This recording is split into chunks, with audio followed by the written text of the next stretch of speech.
Ada Fate. Ada Fate. Wayya naga. Durummaa qaban anjette mana hin jenne. Sinjira. Anjette miti. Durummaa kan qabne immoo si amansiisee agarsiisee miti. Kanas. Ifa mana godhiiti. Ani kana booddee si wajjin jiraachuun barbaadu. Okay? An nama hin jaalladhu. Irraa miti nama kaan irraa yoo kijiban fedhu. Sin jaalladha. Dhugaa si amanee si fuudhe. Baadoon baadoo. Zero duwwaan duwwaadha. Kanaafuu nagaatti. Waan qabdu fudhadhuuti gara maatii fakkii. Narraa godha.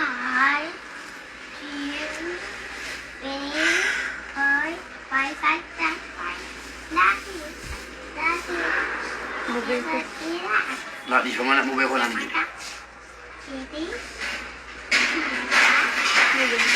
Mubee konaan jedhe dhiifa Yeroo takka ni jedhaa waa dhufame. Dhiifa mana Yeroo takka qof.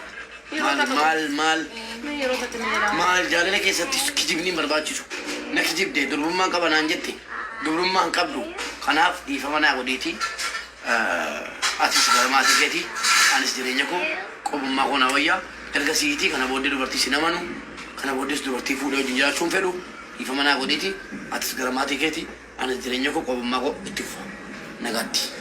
Yeroo takka na haasofsiisime. Maal akkasii haasofsiisuu feeta kana jaala? Kijibni hagas ga'u maaliif barbaachise? Hin qabu woonaan jettee mataa kiyya hin qabdu of amansiise rakkoo maalii qaba? Nu beeku. Gatii si jaaladhuuf jecha waan hin taane hin qabu. Akkasuma gatii si jaaladhuuf jecha nama jaalatan tokko bar hadhaayyuu isaaf jecha liqimsanii bar summiiyyuu isaaf jecha liqimsanii. Gatii kana ta'eefi.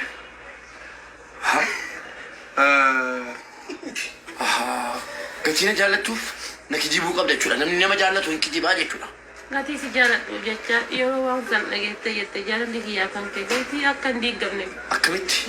Akkamitti yaaddaati? Nu beeku. Ilmi namaa dubrummaa isaa karaa hedduudhaan dhaba. An nama barate wallaalaa miti. Dubrummaa isaa humnaan irkaa butamuu jira. Hojii ulfaataa humnaa olii hojjechuudhaan. Hojii ulfaataa kolfuu keessaa rakkoo qabu. An kan onneen na cabe ana malee sii miti. Hubadhu. Dubartii tokko kan isiin dubrummaa siitti dhabdu karaa hedduudha. An nama barate ilma namaati obboleettii dubartiin qaba. Tokkoffaa humnaan irkaa butamuu jira. Lammaffaa hojii humnaa olii hojjechuudhaan kufitii adda addaa balaa adda addaatiin irraa baduun ni mala. Kanaaf yoo humnaan sirraa fuudhames yoo jaalallee kee duraanii waliin dabarsitee jiraattes rakkoo qabu. Natti himuu qabda turte. Na kijibde waan ta'eefi an amma bakki qabadhee jiru dubrummaa dhabuu kee caala na kijibuu keetu baay'ee na gaddisiisee jira. Kanaaf dhiifama naa godhan nama na kijibee wajjiniin jiraachuu hin danda'u. Soorii. Nu beekna na dhageessi yeroo na haasofsiisime. Dubbadhu. Ana jechuun akka si jaaladhu hin beektaa. Akka dabarsees ammas jaalala kan keetii fi kabajaa kan kee namaaf hin laanne hin beekna beektan jedhee yaada. An bar erga si'ii wal baradhee nyaata dhabee dhugaatii dadhabee yoom waliin nu geetta yaa Waaqayyo kan jedhu rabbii kan kootti boo'u malee guyyaa takka waan garana yaadee hin beeku. Garuu guyyaa takka rakkinni teekinikaa na mudatee fi akka tasaa manaa bahee yeroo harmee kan kooti jechuudha. Baabura deemuuf bahu gurbicha tokkoon karatti walitti dhufu. Guyyaa san akka tasaatti na qabeetiin dubrummaa kiyyanarraa fudhatee jira. Jaaladhee. Si gowwoomsee mana si geesse.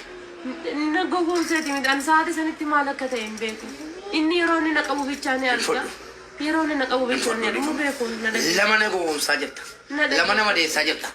Tokkoffaa dubrummaan qabdu dubrummaan qabaa naan jette tokko.